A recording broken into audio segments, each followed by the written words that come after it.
अस्सलाम वालेकुम students, welcome back. आज हमारा टॉपिक ऑफ स्टडी है ट्रांसपोर्ट ऑफ गैसेस। जैसे कि हम स्टडी कर रहे थे चैप्टर रेस्पिरेशन को सेकेंड ईयर बायोलॉजी से, तो आज हमारा न्यू टॉपिक है ट्रांसपोर्ट ऑफ गैसेस। तो रेस्पिरेशन में दो ही गैसेस इन्वॉल्व होती हैं, कार्बन डाइऑक्साइड और ऑक्सीजन। ऑक्सीजन को हम इनटेक करते हैं, कार्बन डाइऑक्साइड को हम रिलीज़ करते हैं बॉडी से। तो इनकी ट्रांसपोर्ट कैसे होती है? लंग्स से ब्लड के अंदर और फिर ब्लड से टिश्यूज़ के अंदर। तो ये सारी ट्रांसपोर्ट जो है वो किस तरह से होती है, इसके पीछे क्या मैकेनिज़्म होता है, कौन कौन से फैक्टर्स इन्वॉल्व होते हैं, तो आज हम इस टॉपिक में हम उसको डिस्कस करेंगे। तो स्टार्ट करते हैं ट्रांसपोर्ट ऑफ गैसेस में। हमारे पास दो गैसेस होती हैं, जैसा कि पहले भी हमने पढ़ा, एक ऑक्सीजन होती है और दूसरा CO2 होती है। तो दोनों का एक अलग अलग मैकेनिज़्म होता है कि ये लंग्स से ब्लड के अंदर और फिर ब्लड से टिश्यूज़ में किस तरह से ट्रांसपोर्ट होती है। जैसे हम जब हम ऑक्सीजन इंटेक करते हैं तो लंग्स से ब्लड के अंदर जाती है, फिर ब्लड से वो टिश्यूज़ को जो है ना वो मिलती है, फिर टिश्यूज़ से जो है वापस कार्बन डाइऑक्साइड जो है ना वो रिलीज़ होती है ब्लड, और ब्लड से फिर लंग्स के अंदर फिर बॉडी से आउट हो जाती है। तो इस तरह तो ये दोनों एंटागोनिस्टिकली किस तरह से ये मैकेनिज़्म चल रहे होते हैं, तो इसमें हम डिस्कस करेंगे। तो सबसे पहले देखते हैं कि O2 को जो है ना वो किस तरह से जो है ना ट्रांसपोर्ट होती है। तो इसका एक मैकेनिज़्म होता है O2 का, as a oxyhaemoglobin, as an oxyhaemoglobin, oxyhaemoglobin. तो ऑक्सीजन जो है वो एज अ ऑक्सी हीमोग्लोबिन जो है वो बॉडी के अंदर ट्रांसपोर्ट होती है। ऑक्सी हीमोग्लोबिन का क्या मतलब है? हमने देखा कि क्योंकि इसके अंदर ब्लड भी इन्वॉल्व होता है, इसके अंदर ब्लड इन्वॉल्व होता है, ब्लड के अंदर एक प्रोटीन प्रेजेंट होती है स्टूडेंट्स। उस प्रोटीन का नाम क्या होता है? उस प्रोटीन का नाम होता है हीमोग्लोबिन।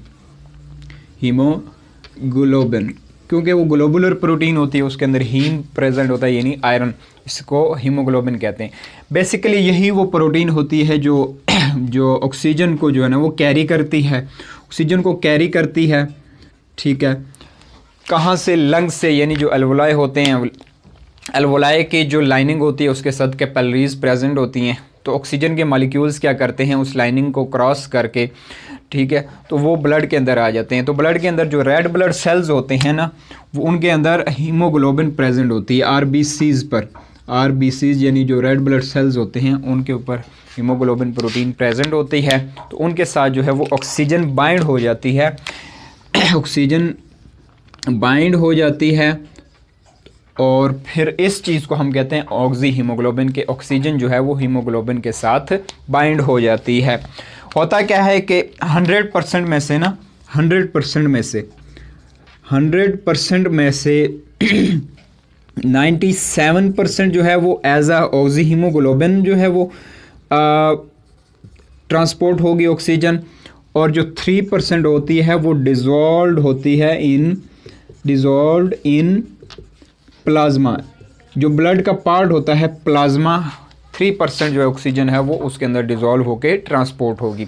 जबकि जो 97% होती है वो एज आ ऑक्सी हीमोग्लोबिन, यानी कि हीमोग्लोबिन के साथ वो बाइंड होगी और उससे फिर आगे ट्रांसपोर्ट होगी। तो ऑक्सी हीमोग्लोबिन के साथ किस तरह से ये बाइंड होती है? तो इसका ये फिनोमेना होता है कि HB यानी हीमोग्लोबिन प्लस 4O2। अभी मैं आपको समझाता हूँ। अब देखें, एक हीमोग्लोबिन मॉलिक्यूल के साथ 4 ऑक्सीजन के मॉलिक्यूल बाइंड होंगे, एक HB मॉलिक्यूल और 4 ऑक्सीजन के मॉलिक्यूल बाइंड होंगे। तो ये HB4O2 यानी एक हीमोग्लोबिन के साथ 4 ऑक्सीजन के मॉलिक्यूल बाइंड होंगे। तो इस तरह से ये ऑक्सी हीमोग्लोबिन बन जाएगी। और यहाँ पे जो आपके पास इन्वॉल्व होता है एंजाइम, जो इनको कन्वर्ट करता है, बाइंड करवाता है, उसको नाम देते हैं कार्बोनिक एनहाइड्रेज। कार्बोनिक एनहाइड्रेज ये एंजाइम जो है वो इसके अंदर इन्वॉल्व होता है, जो इस रिएक्शन को परफॉर्म करवाता है। तो इस तरह से जो ऑक्सीजन है वो लंग्स से ब्लड के अंदर चली जाती है और फिर ब्लड इनको टिश्यूज़ में जाके जो है ना ट्रांसपोर्ट करवाता है, क्योंकि ब्लड का काम होता है कि वो बहुत सारी चीज़ों को जो है ना वो ट्रांसपोर्ट करवाता है, बहुत सारे मिनरल्स, बहुत सारे मॉलिक्यूल्स।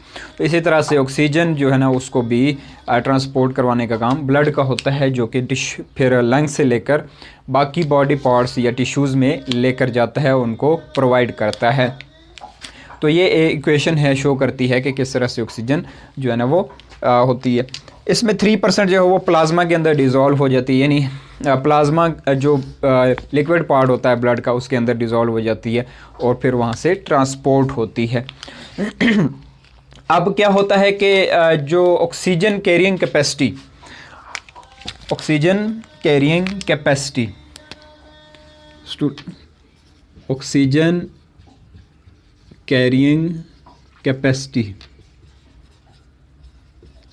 स्टूडेंट्स ये क्या होती है कि रेड ब्लड सेल्स या हीमोग्लोबिन के अंदर वो कैपेसिटी जो वो ऑक्सीजन को कैरी करते हैं उसको कहते हैं ऑक्सीजन कैरियंग कैपेसिटी। यानी जो ब्लड होता है आपको पता है वो वॉल्यूम में मेजर करते हैं पर ml के हिसाब से। तो पर ml पे जितनी ऑक्सीजन जो है ना वो यानी अपने अंदर स्टोर करेगा, कैपेसिटी होगी उसकी, वो उसको ऑक्सीजन कैरियंग कैपेसिटी का नाम देंगे।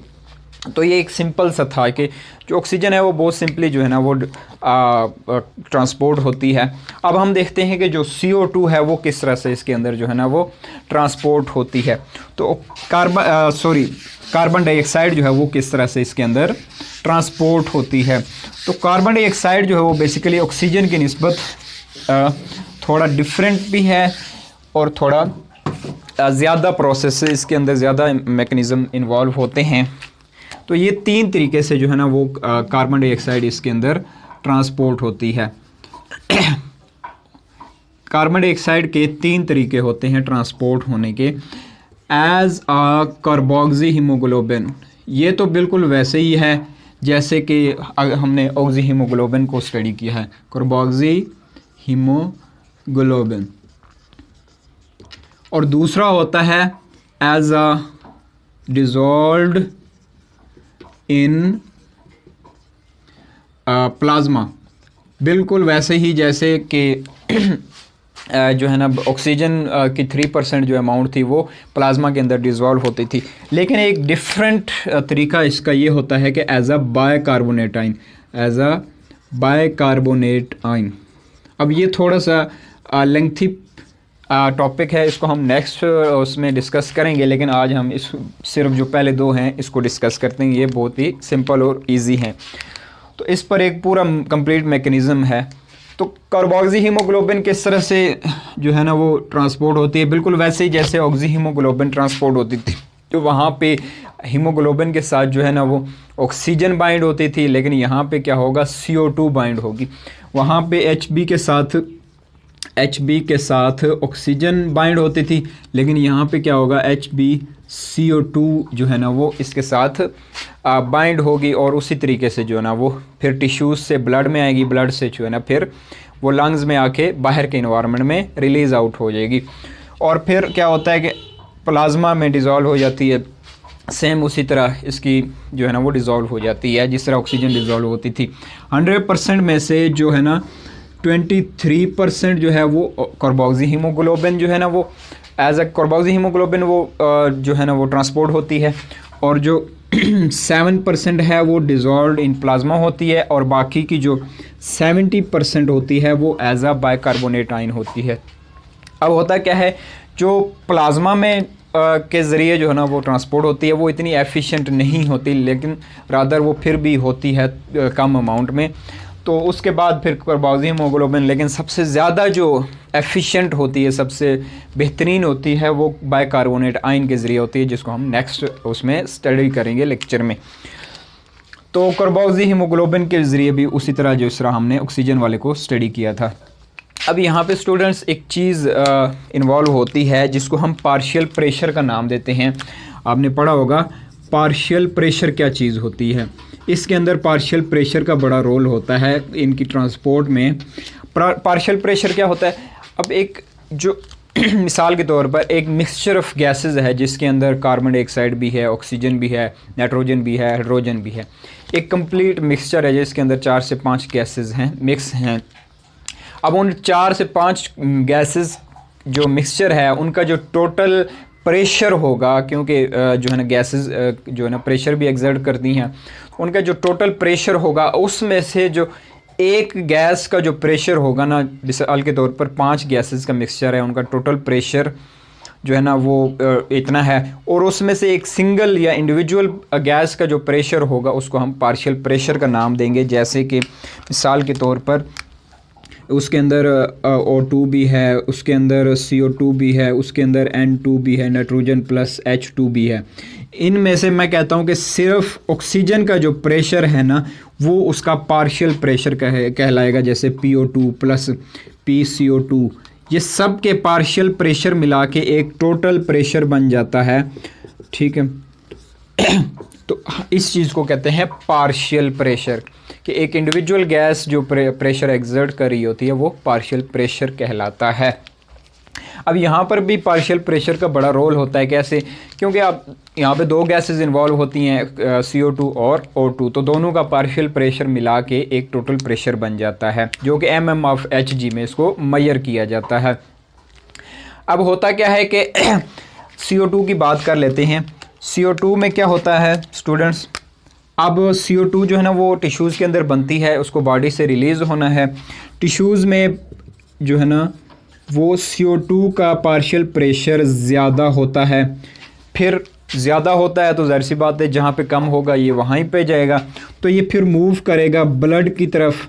ब्लड के अंदर कम होता है या ब्लड के अंदर ज़्यादा हो जाएगा उसका पार्शियल प्रेशर, तो फिर दोबारा से ये टिश्यूज़ में जाएगा। लेकिन ये टिश्यूज़ बॉडी टिश्यूज़ नहीं होंगे, ये होंगे लंग्स, क्योंकि ऑलरेडी ये टिश्यूज़ से ब्लड में आया था, ब्लड के अंदर पार्शियल प्रेशर इंक्रीज़ हुआ, तो ये अब लंग्स में आके इसको रिलीज़ करेगा, क्योंकि लंग्स में इसका पार्शियल प्रेशर कम था।